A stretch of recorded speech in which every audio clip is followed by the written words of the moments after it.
Yo, kita masih dalam tema yang sama. Ini di kita punya harapan, tetapi dunia punya kenyataan. Kita akan selesaikan hari ini, tetapi tema besar kita sampai tahun ini, My Church, My Home. Kita punya harapan, tetapi dunia punya kenyataan. Sekali lagi tepuk sampingnya. Kita punya harapan, bilang. Kita punya harapan. Tapi dunia punya Kenyataan. Tetapi harapan kita, di mana kita bangun, ini paling penting. Harapan kita, di mana kita tanam, ini paling penting. Pemahaman tentang harapan kita yang kita bawa, baik itu di situ bangun pagi, saya percaya kita semua berharap di situ kita buka mata, berharap hari ini semuanya berjalan dengan baik. Benar apa tidak, Bapak Ibu? Atau ada yang bangun pagi di situ buka mata beta gas, siapa yang mau beta gas? Tidak mungkin. Semua kita yang normal ya. Di situ kita bangun pagi berharap hari ini kalau bisa bos jangan marah-marah lah. Kalau bisa hari ini semuanya kerjaan cepat selesai lah. Kalau bisa hari ini jangan ketemu sama teman kerja yang itulah. Hari ini kalau bisa jangan sampai inilah. Semua kita memiliki harapan di situ kita bangun pagi. Amin, Bapak Ibu. Atau ada yang nggak punya harapan di situ bangun pagi? Di situ bangun pagi pas semua, Pak, pas. Apanya yang pas?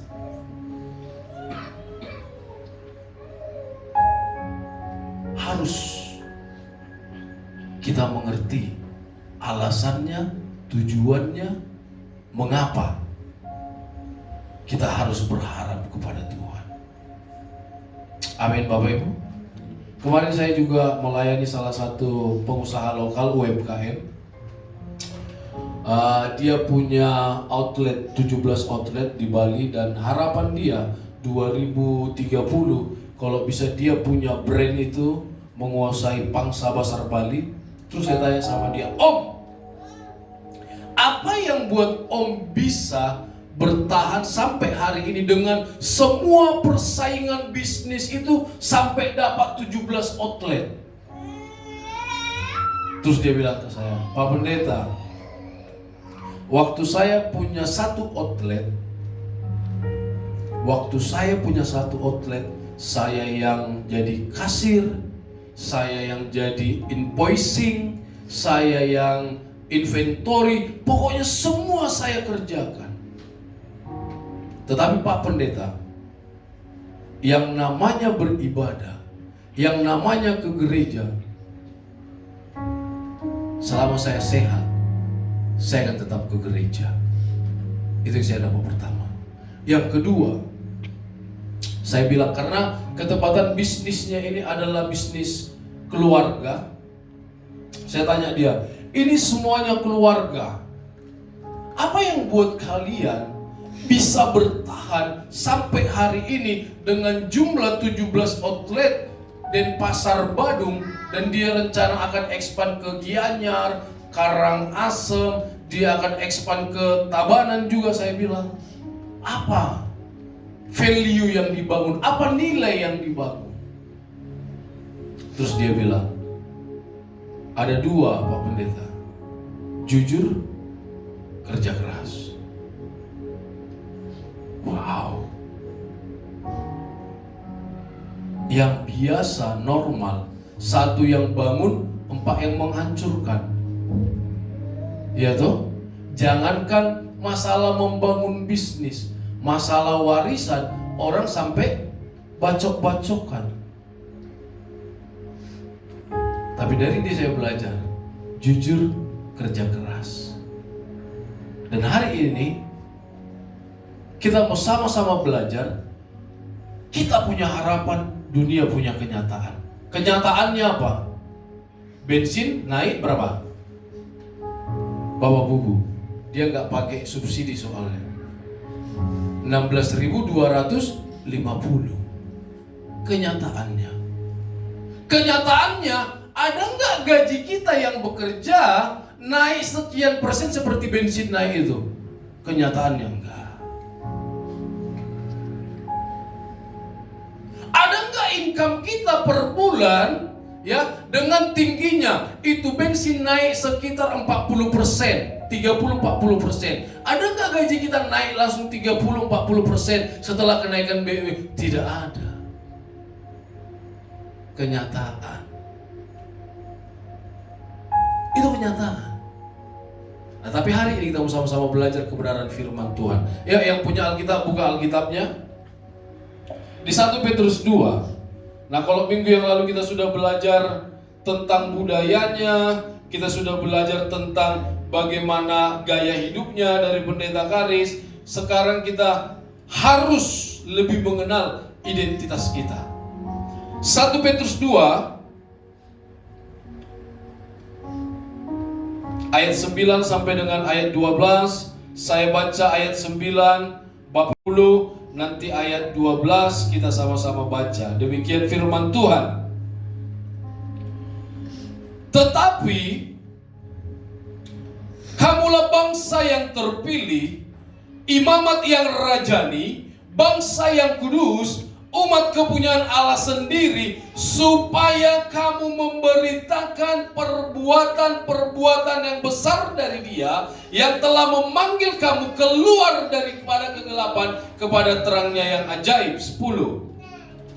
Kamu yang dahulu bukan umat Allah, tapi yang sekarang telah menjadi umat-Nya. Yang dahulu tidak dikasihani, tetapi yang sekarang telah beroleh kasihan. Perhatikan, dahulu bukan, yaitu after before, ya kan? Nah, setelah itu dikasihani dan beroleh belas kasihan. Dikasihani dan beroleh belas kasihan. Perhatikan ayat 11, Bapak Ibu. Saudara-saudaraku yang kekasih, jemaat Tuhan yang diberkati Tuhan, jemaat GSJA SCC Bali, aku menasihati kamu supaya sebagai pendatang dan perantau, kamu menjauhkan diri dari keinginan-keinginan daging yang berjuang melawan jiwa. 12 kita sama-sama. 3, 2, 1. Milikilah cara hidup yang baik di tengah-tengah bangsa yang bukan Yahudi, supaya apabila mereka menfitnah kamu sebagai orang durjana, mereka dapat melihatnya dari perbuatan-perbuatanmu yang baik dan memuliakan Allah pada hari Ia melawat mereka. Bapak Ibu, kenyataannya di setiap sosial media, kita perantau, kita pendatang yang datang dari timur,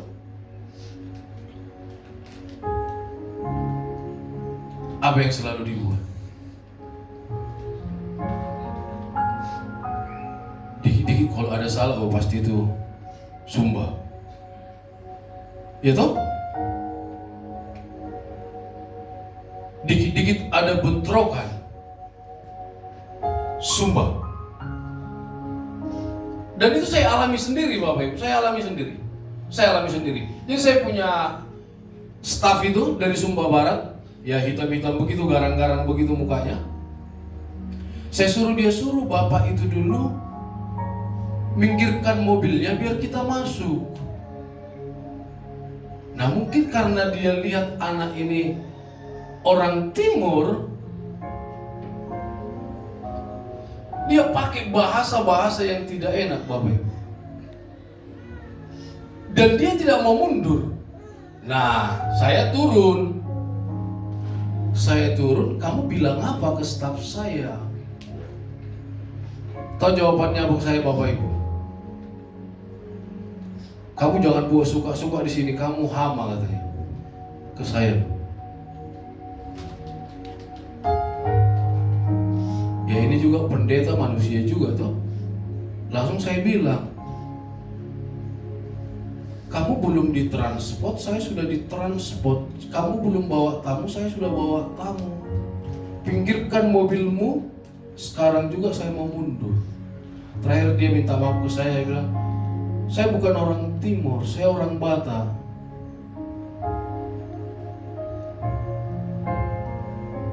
Itu adalah kenyataan Bapak Ibu. Kenyataan yang pertama, dari diskriminasi sosial. Kenyataan yang kedua, dan ini jadi bahan pembelajaran bagi kita.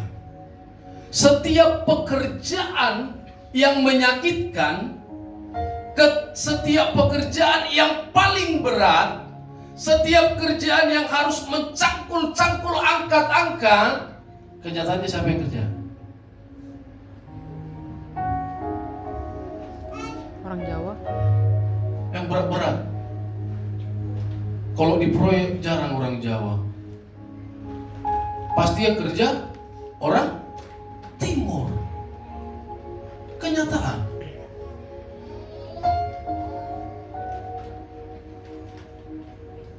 Supaya kita bangun paradigma kita Bapak Ibu.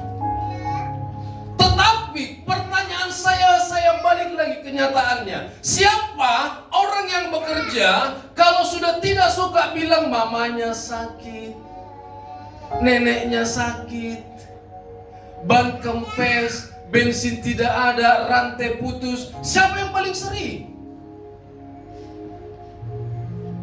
Ya toh, jangan, kita harus equal, ya toh. Nah, tapi firman Tuhan hari ini mengajarkan kita, dunia punya kenyataan, kita punya harapan. Harapan apa yang kita bangun ketika kita datang merantau? Harapan apa yang kita bangun ketika kita duduk di dalam bangku gereja? Harapan apa yang kita bangun ketika kita datang memuji, menyembah, bahkan mendengarkan firman Tuhan? Supaya kenapa? Sehingga semangat kita, exciting kita, gaya hidup kita, eksekusi kita berbeda dengan orang yang mengenal Tuhan. Amin. Karena apa Bapak Ibu? Dia merantau pakai bawa 2 baju, yang penting hiduplah hidup, matilah mati. Dia tidak menyadari. Nah, hari ini kita mau belajar. Ayo perhatikan ayat yang ke-9, apa yang dia bilang? Apa yang dia bilang Bapak Ibu? Ayat 9. Kamulah bangsa yang terpilih. Stop. Kamu adalah bangsa yang kita adalah bangsa yang terpilih. Kalau kita bangsa yang terpilih, posisikan diri kita, posisikan harapanmu, karena Tuhan yang memilih kamu. Posisikan diri kita sebagai anak Tuhan yang dipilih. Amin. Jangan lemas-lemas. Kenapa saya bilang begitu? Buktinya Omaan sampai ke Paris. Iya tuh. Tapi coba, Bapak, saya paling susah sekali ajarin anak Timur ini. Belajar bahasa anak-anakku. Bukannya belajar bahasa, tapi handphonenya Android. Belajar bahasa. Masa kita mau keluar negeri pakai bahasa Tarjan, kan gak mungkin. Atau kita mau Gojek, simpelnya Gojek. Mau bilang 1.000, 2.000, 100.000, dia gak mengerti mengungkapkan.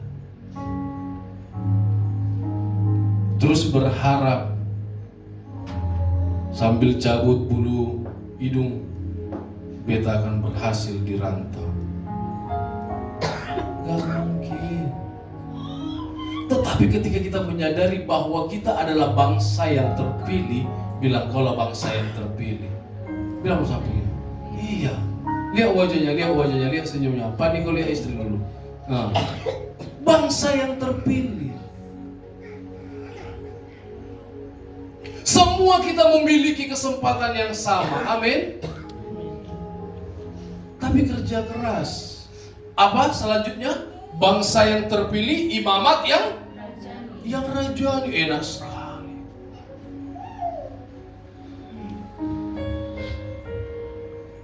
Kalau tidak kita memiliki kesadaran ini,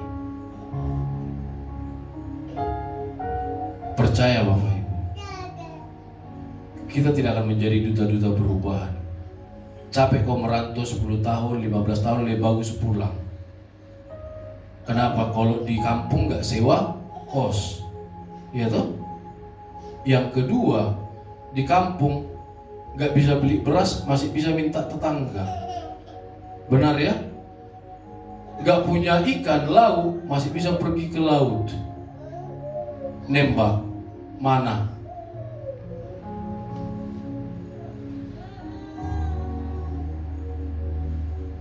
Hari ini miliki paradigma itu. Apapun yang Tuhan berikan dalam hidup kita, kita adalah bangsa yang terpilih, imamat yang rajani. Jadi jangan asal duduk di bangku gereja. Ambil sesuatu yang bisa kita bawa dalam kehidupan keluarga kita, dalam kehidupan rumah tangga kita, dalam kehidupan pekerjaan kita. Iya, karena Bapak kan enak, Pak Pendeta kan enak, hanya ngomong-ngomong aja, bilang-bilang aja. Bapak Ibu datang ke rumah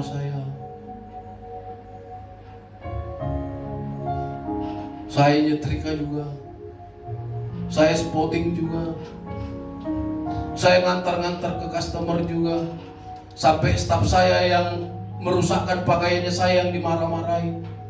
Terpaksa saya bilang saya yang mengerjakannya.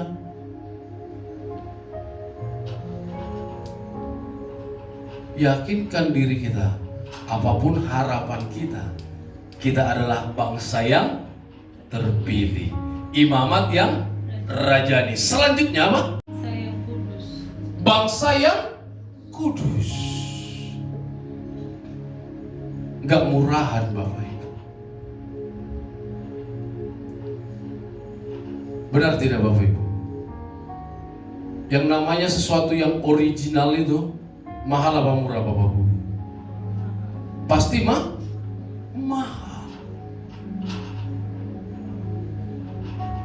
Saking originalnya Ibu Gembala, ketika dia gak mau makan, jantung saya yang berdetak, bukan jantungnya, jantung saya yang berdetak.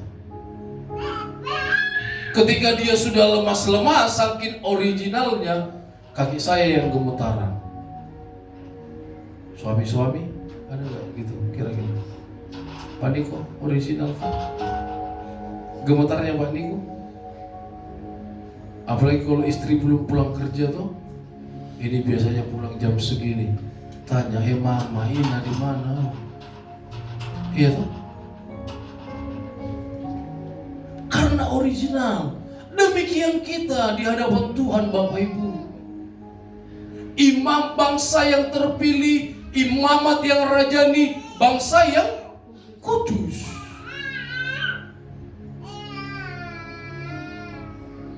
Begitu berharganya kita. Selanjutnya apa yang dia katakan? Umat kepunyaan Allah sendiri. Sudah bangsa yang terpilih, imamat yang rajani, bangsa yang kudus, umat kepunyaan Allah sendiri. Bayangkan. Tapi jangan lupa, ada bagian kita yang harus kita lakukan.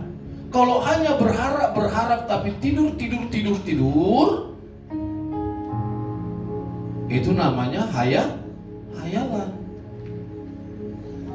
Tetapi kita punya harapan. Loh, mati ya? Kita punya harapan. Dunia punya kenyataan. Kenyataan itu bisa kita lewati. Amin. Iya, kalau tidak ada perubahan ngapain? Pulang kampung sah. Iya toh? Pulang kampung ngapain? Buktinya banyak kok anak-anak muda yang bekerja juga sambil kuliah.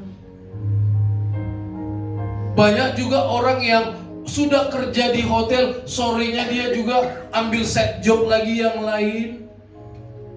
Karena apa Bapak Ibu? Ya kalau kita gak jadi sesuatu, iya kan? Harapan orang di kampung itu kita punya pohon duit. Ngerti maksud saya Bapak Ibu? Ya, kita punya pohon duit. Dia nggak tahu kita pergi koko ayam pulang. Ada yang pulang koko ayam juga.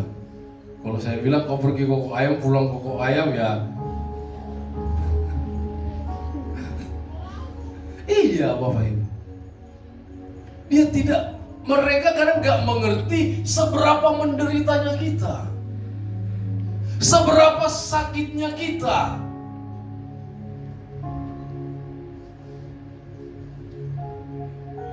Masa Pak Gembala? Saya pernah di posisi itu.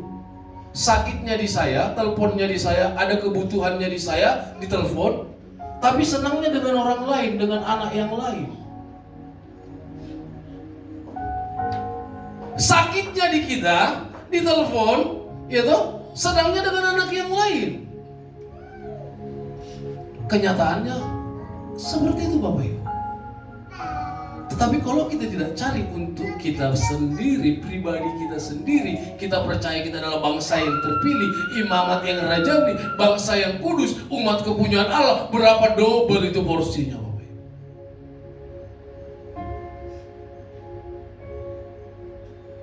Jangan puas hanya UMR. Amin. Bilang sampingnya, jangan puas hanya UMR. Iya. Jangan puas hanya UMR.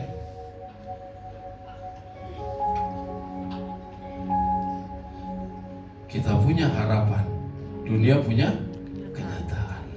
Perhatikan ayat yang ke-10 Bapak Ibu. Bisa Ibu Gembala baca buat kita ayat yang 10? Kamu yang dahulu bukan umat Allah, tetapi sekarang telah menjadi umatnya. Stop. Kamu yang dahulu bukan umat Allah. Kalau dulu marapu, sekarang sudah duduk di bangku gereja, sadari bahwa kita adalah umat Allah. Sehingga apa yang kita kerjakan dalam kehidupan itu, kita mau bangun itu karena Kristus benar-benar mengasihi kita. Amin. Bilang dulu, Kristus mengasihi kita. Kristus mengasihi kita. Iya. Sehingga apa? Status kita lebih baik satu hari di rumah Tuhan daripada satu hari di rumah sakit. Sakit sekali Bapak Ibu. Sudahlah tidak ada BPJS-nya, iya kan? Harus masuk IGD, UGD, gak ada BPJS-nya.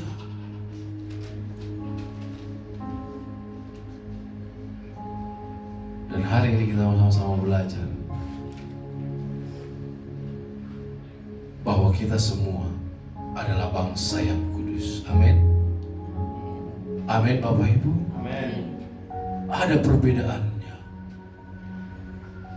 Pernah lihat orang Bali Bapak Ibu? Mereka tidak akan pernah sembahyang kalau mereka tidak mandi. Benar gak Devi?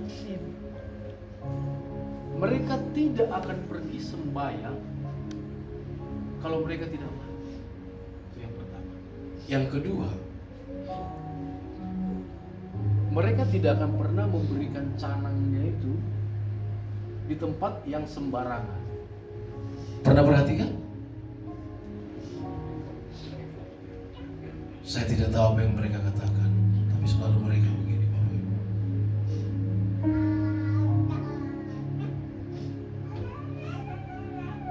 Kita bangsa yang kudus, imamat yang rajani, umat kepunyaan Allah sendiri.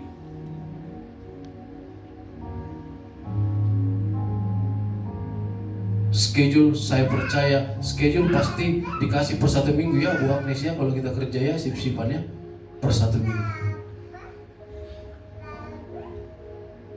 Kenapa Pak Gembala tahu? Iyalah, saya punya 8 staf kok. Kita tahulah sipnya.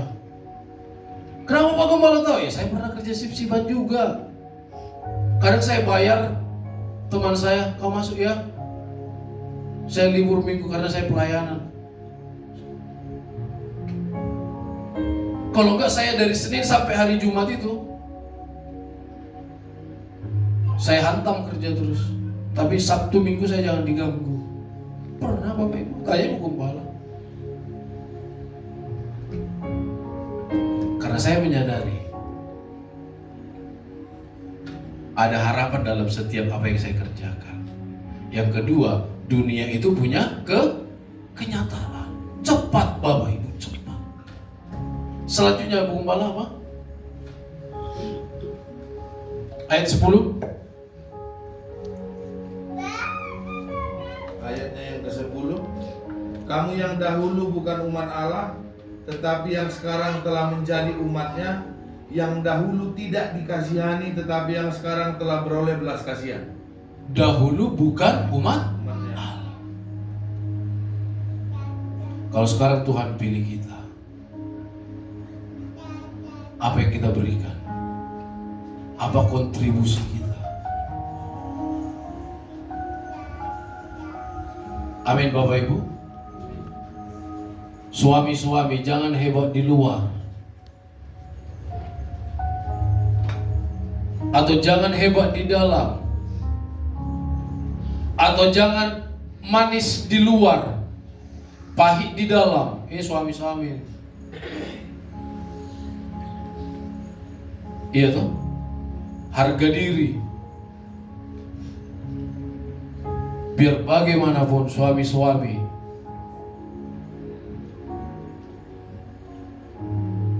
mana Omaan? Omaan sudah berapa tahun married Oma? Nikah tahun Desember 84. 84, berarti sekitar 40 tahun lebih. 42. Berarti sudah banyak makan asam dan garam ya. Ya. Makanya sampai keasaman dan keasinan ya. Seberapa lama Bapak dengan mama? Dengan istri?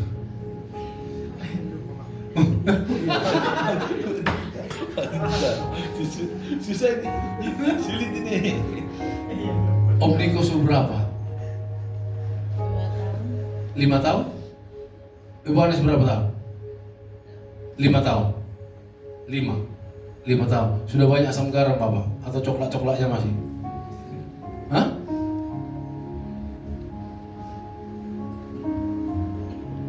Harus ada perbedaan.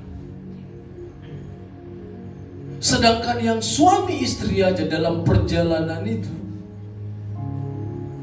masa waktu pacaran sama, setelah menikah juga sama? Tentu tidak toh. Demikian juga dalam pengiringan kita dalam hidup ini. Kamu yang dahulu bukan umat Allah. Terus apa dia bilang?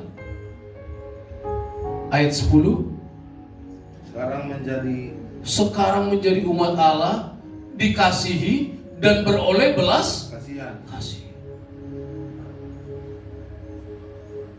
Kalau Tuhan aja mengasihi kita, Tuhan aja memperhatikan kita,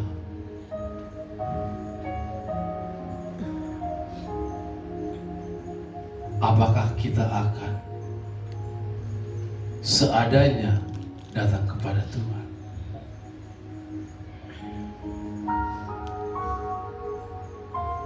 Berikutnya ayat 11.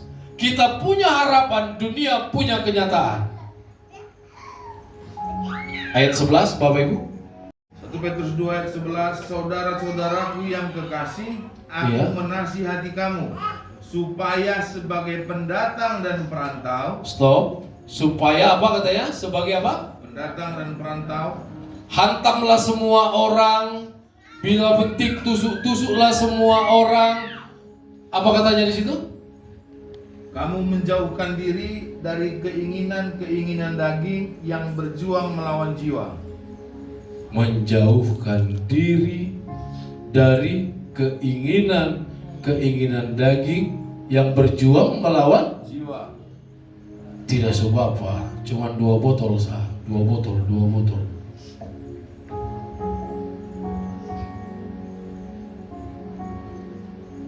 Bukan hanya jiwanya yang rusak, kalau sudah lebih dari 2 botol. Apanya juga? Dompetnya juga rusak. Yang ketiga apanya lagi yang rusak? Ginjal. Ginjal. Ginjal. Kemudian apa ya? Liver.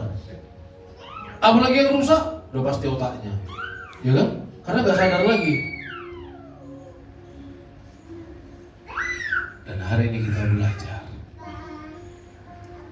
sebagai apa kata ayat 11? Sebagai pendatang dan perantau. Sebagai pendatang, bukan hanya di zamannya Petrus. Tapi hari ini firman Tuhan datang kepada kita sebagai pendatang dan perantau, Menjauhkan diri dari keinginan daging. jauhkan diri kita. Amin. Amin. Harus ada bedanya Bapak Ibu. Harus ada bedanya. Ayat 12. Milikilah cara hidup yang baik di tengah-tengah. Stop. Milikilah cara hidup yang culas. Atau milikilah cara hidup yang somsel. Tahu somsel? Sombong sekali. Milikilah hidup yang tidak punya empati. Milikilah hidup yang hanya mementingkan diri. Itu Bapak Ibu yang bilang. Tapi firman Tuhan bilang apa? Milikilah cara hidup yang baik. Milikilah cara hidup yang baik. Amin Bapak Ibu. Amin anak-anak muda. Miliki cara hidup yang baik. Sedangkan yang baik aja kita belum tentu tsunami-nya berhenti. Belum tentu badai hidupnya berhenti. Ini kita sudah baik. Apalagi lah kita nggak baik.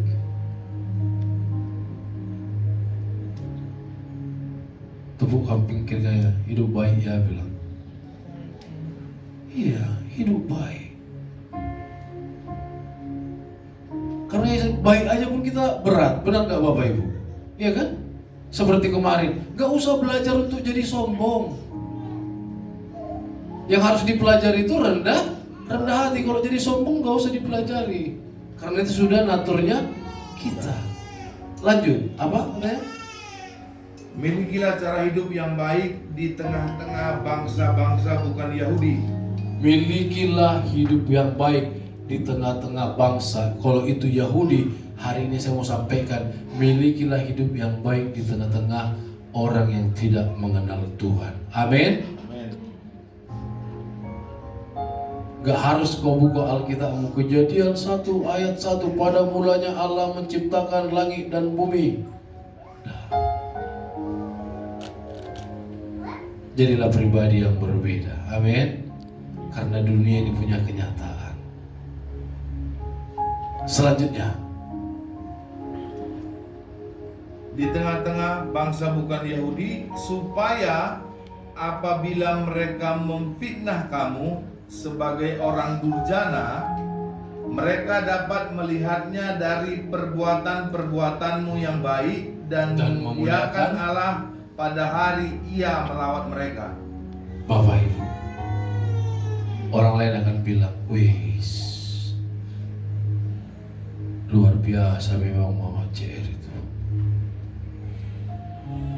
Wih, luar biasa Ibu Agnes itu. Wih, luar biasa Cindy itu. Wih, luar biasa Pak Niko itu.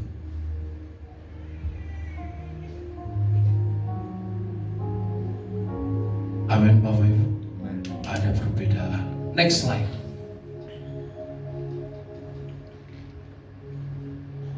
Saya dikerjain anak saya ini, Ruth. Dia kasih sama dedinya tape yang kosong. Next slide. Lanjut, selanjutnya lagi. Iya.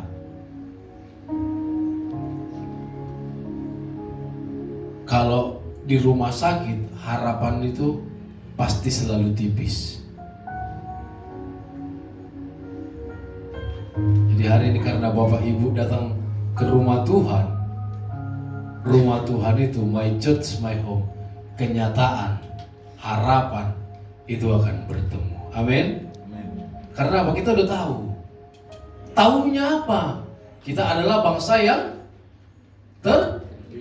yang kedua imamat yang ketiga apa? Bangsa yang ini yang paling gongnya. Umat kepunyaan Allah. Jadi ibadah itu, rumah Tuhan itu mempertemukan harapan kita dengan kenyataan yang akan kita hadapi. Amin. Barulah terjadi my church, my home. Kalau enggak, waduh. Sering saya sampaikan, gimana kita mau percaya, dipercayain orang sementara kita enggak percaya diri. Kira-kira kita yang sakit atau orang itu yang sakit? Iya kan? Bagaimana orang mau percaya kita sementara kita enggak percaya diri?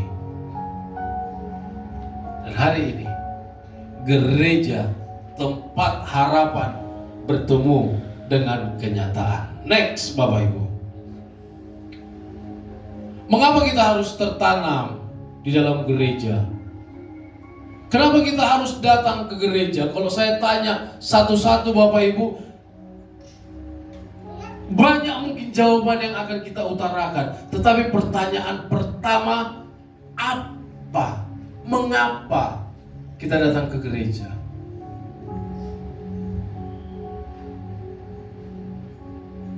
Ibu Gembala, kenapa kau datang ke gereja?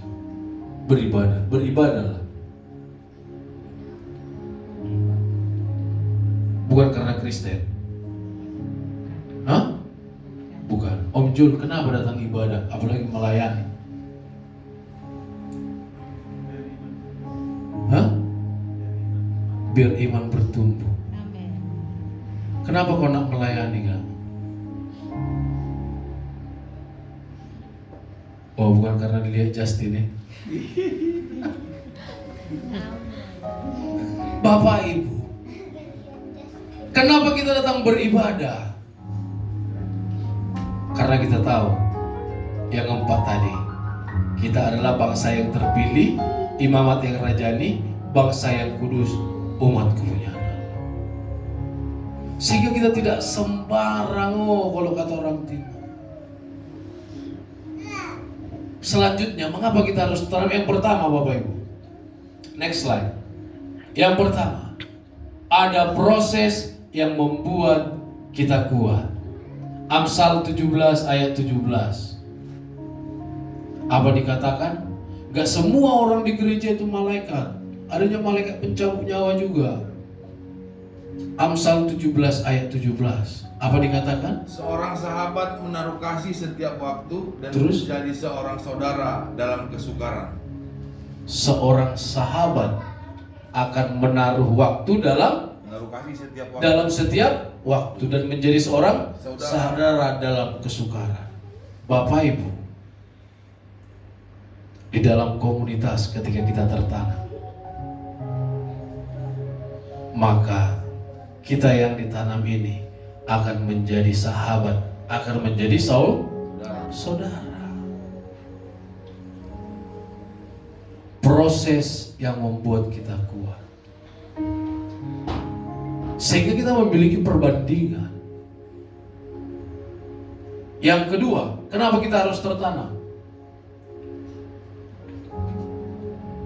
Kita akan apa, Bapak Ibu? Melihat janji Tuhan.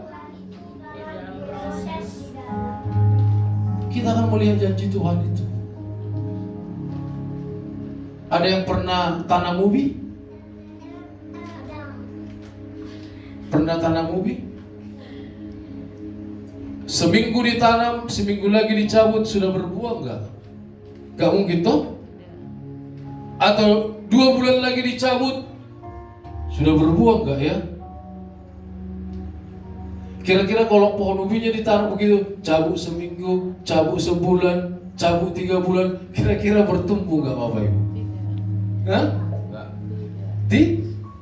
Tidak. Demikian firman Tuhan ini. Kira-kira kalau kita datang gereja hari ini kita gereja, tahun depan kita baru datang gereja lagi, kira-kira bertumbuh nggak? Ada tak saya bilang, Bapak saya tidak ke gereja tapi Bapak saya berdoa di rumah.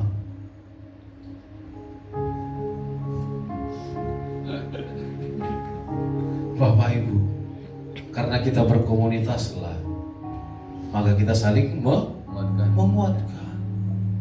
Yang terakhir Bapak Ibu, kenapa kita harus tertanam?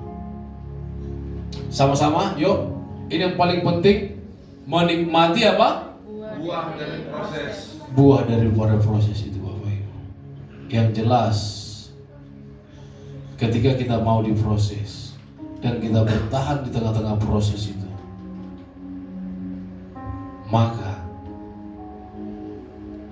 bukan hanya orang lain yang memakan buahnya, kita sendiri pun pasti akan menikmati buahnya. Tuhan Yesus memberkati kita. Mari kita tundukkan kepala Bapak Ibu.